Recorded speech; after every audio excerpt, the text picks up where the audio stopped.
Cut చేయి. తీసుకో.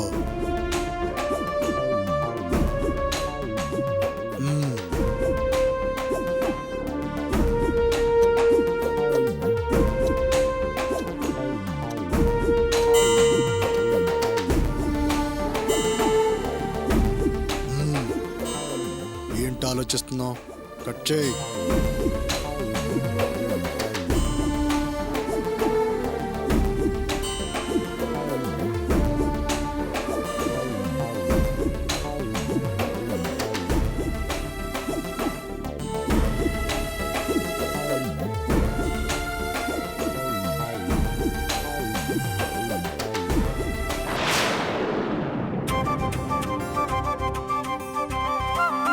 Happy birthday to you.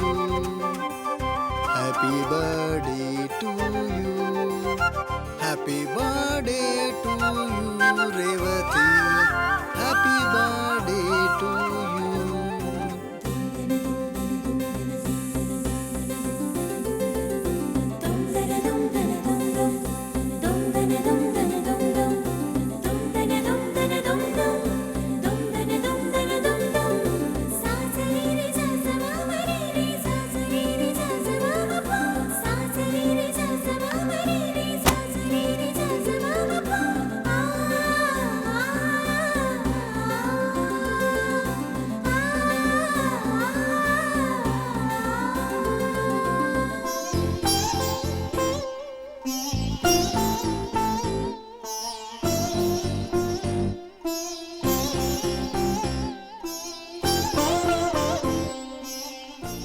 ఎలా ఉంది నా ప్లాన్? నా ప్రాణాలు పైనే పోయాయి. మరీ ఇంత ప్రాక్టికల్గా భయపెట్టాలా? చాలా భయపడిపోయాను తెలుసా? నువ్వెప్పటికీ మర్చిపోకుండా ఉండాలనే ఇలా సెలబ్రేట్ చేశాను. అవును, ఈ టైంలో ఇలా వచ్చావు. ఎవరైనా చూసుంటే ఏమై ఉండేది? ఈ మాత్రం రిస్క్ తీసుకోకపోతే ప్రేమలో కిక్కే ఉంటుంది డియర్. డియర్, నీకు ఇంకొక సర్ప్రైజ్ ఇవ్వబోతున్నాను. ఏంటది? ఒక్క నిమిషం.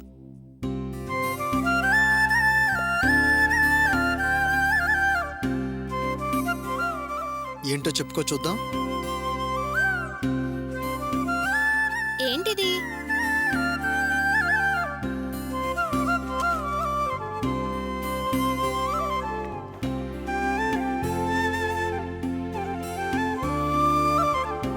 Wow, lovely. ఇంకా నయం, వాసు అన్నావు కాదు. ఇది నీ బర్త్డే గిఫ్ట్. దానికేనా? నాకు లేదా?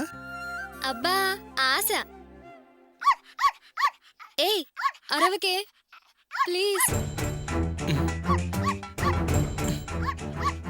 ఏయ్, అరవకే.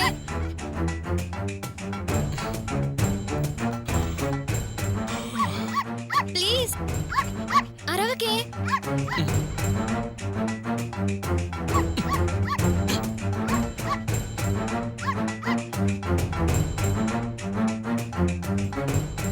ఏమేవ్ నిన్నే. అక్కడేదో కుక్క పిల్ల సౌండ్ వస్తుంది. ఏమిటండి నిద్ర లేపి పిచ్చి పిచ్చి ప్రశ్నలు వేస్తారు?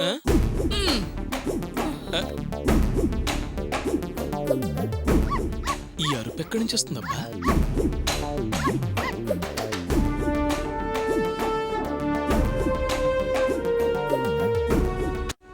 ఏయ్, అరవకే.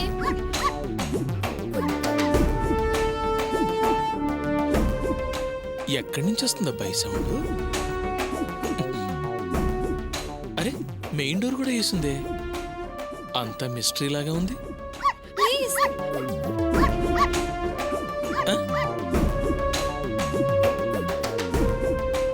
ఏంటి పైన సౌండ్ వస్తుంది? రేవతి, రేవతి. అయ్యో నాన్న. వాసు, దీన్ని తీసుకెళ్ళిపో. ఇది నేను నీకు ఇచ్చిన బర్త్డే గిఫ్ట్. వెనక్కి ఎలా తీసుకెళ్తాను? రేవతి, రేవతి. అయ్యో ప్లీజ్ వాసు, నువ్వు బయలుదేరు వాసు. చెప్తే విను వాసు, నువ్వు వెళ్ళు. రేవతి, ఇంత రాత్రి ఇంత దూరం కష్టపడి వచ్చినందుకైనా ఒక్క ముద్దు ఇవ్వచ్చు కదా. ప్లీజ్ వాసు, వెళ్ళు వాసు. రేవతి, వాసు, వెళ్ళు వాసు.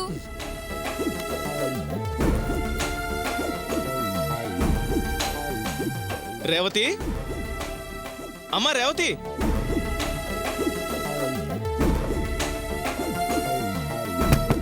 రేవతి, తలుపుది.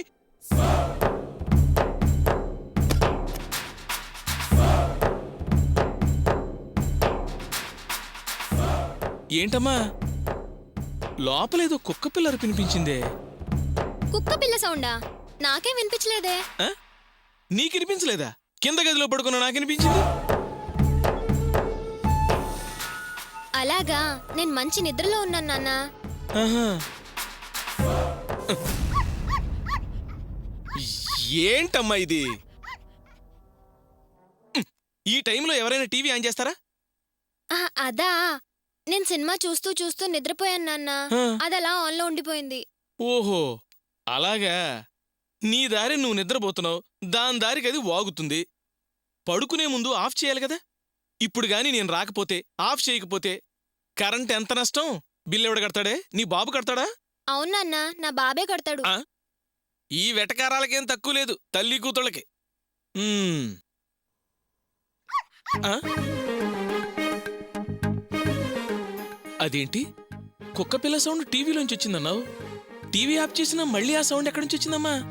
నాన్న, అది డిటిఎస్ సౌండ్ నాన్న. ఆ. నా రూమ్ లో డిటిఎస్ సిస్టమ్ ఉంది కదా, అందుకే టీవీ ఆఫ్ చేసినా ఎకో సౌండ్ లా అలా వినిపిస్తుంది. ఓహో, ఎక్కువ సౌండా? దీనివల్ల కరెంట్ ఖర్చే ఉండదు కదా. కరెంట్ అస్సలేం కాలేదు నాన్న. ఓకే, అయితే ఓకే. జాగ్రత్త అమ్మా.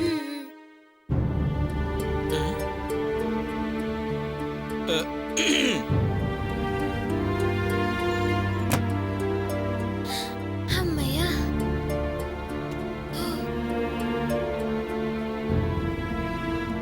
అమ్మా,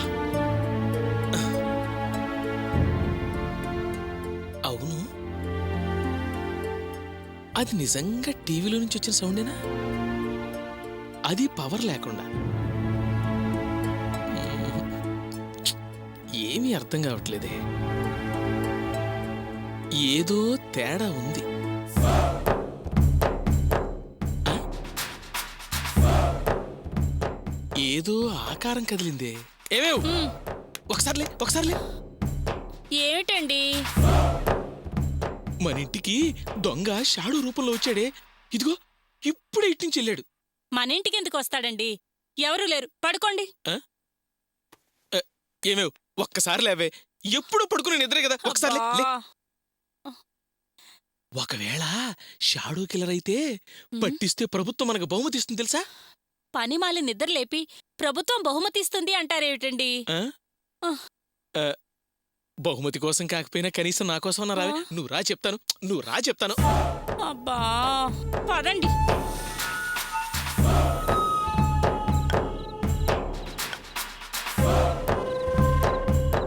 అదుగు, అటువైపోయినే ఎవరో గోడ దూకి పారిపోయారు. ఎవరూ లేరు, ఏ గోడ దూకలేదు. అంతా మీ భ్రమ. ఆ? ఉండండి, నేను వెళ్ళి చూసొస్తా. ఇదిగో సరిగా చూడు. షాడో లేదు, నీడా లేదు. కొబ్బరి మట్టి రాలి పడిందండి. దానికి ఓ అర్ధరాత్రి గొడవ చేస్తున్నారే. నేను నా కళ్ళారా చూశానే. కొబ్బరి మట్ట అంటావేంటి? ఒకవేళ కొబ్బరి మట్ట అయితే కింద పడాలి, గోడ దూకుద్దా? కాలేమన్నా కన్నారేమోనండి. మీరు అదే జాస్లో ఉండుంటారు. అయినా షాడో కిల్లర్లు ఎవరు లేరని రాశారు కదా. బహుమతి మీద మోజు మీ మతి చెడగొడుతోంది. రండి. ఏంటి, బహుమతి నా మతి చెడగొట్టిందే? అంటే నేను చూసింది అబద్ధమా? నిజం అబద్ధం రేపు చూద్దురు గాని రండి. మీరిక్కడే ఉండండి.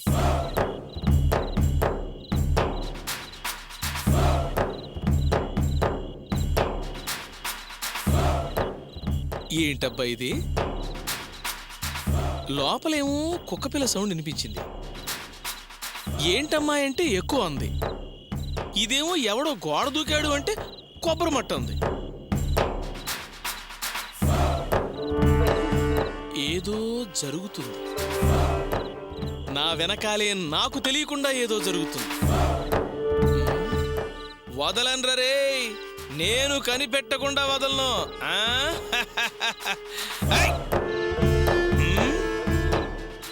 ఏం లేదేంటి, నాకు కత్తి సాము కూడా వచ్చేదనుకుంటున్నారేమో.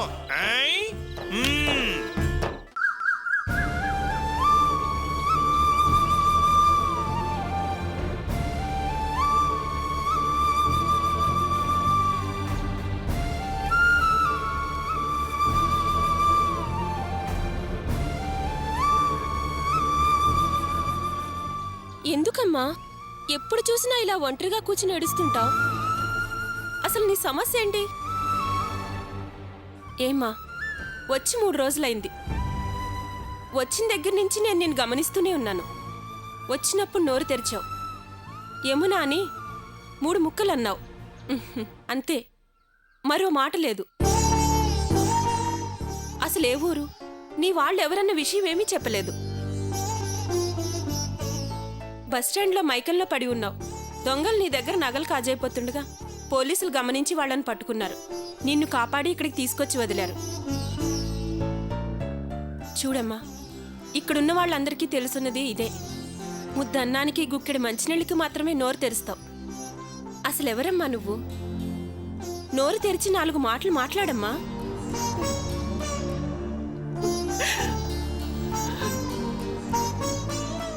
మీ భార్యాభర్తల మధ్య ఏమైనా గొడవలా? లేక నీకు అత్తగారికి మధ్య ఏమైనా తగాదానా? లేకపోతే తల్లిదండ్రుల మీద అలిగి ఇంట్లో నుంచి పారిపోయి వచ్చావా? అసలు మాట్లాడకుండా నీ మనసులోని బాధ మనసులోనే దాచుకుని నీలోనే నువ్వు కుములు ఏడిస్తే ఏం లాభం చెప్పమ్మా?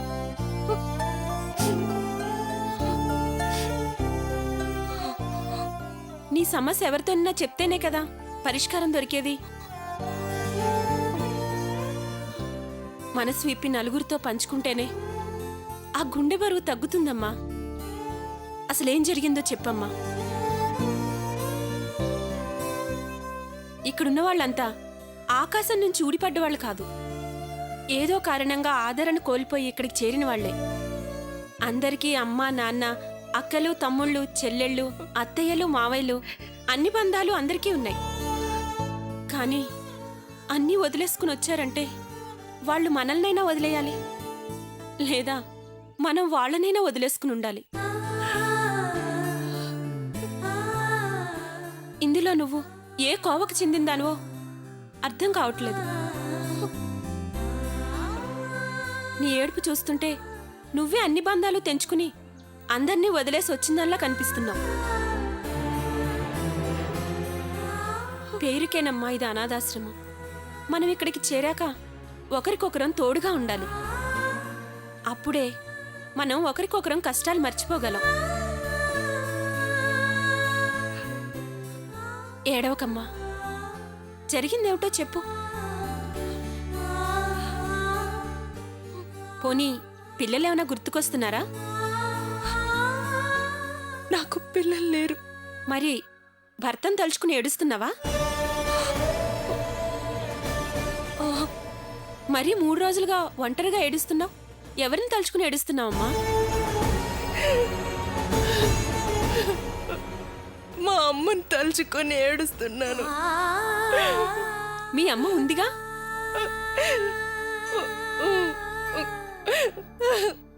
అమ్మతో గొడవ పడి వచ్చావా?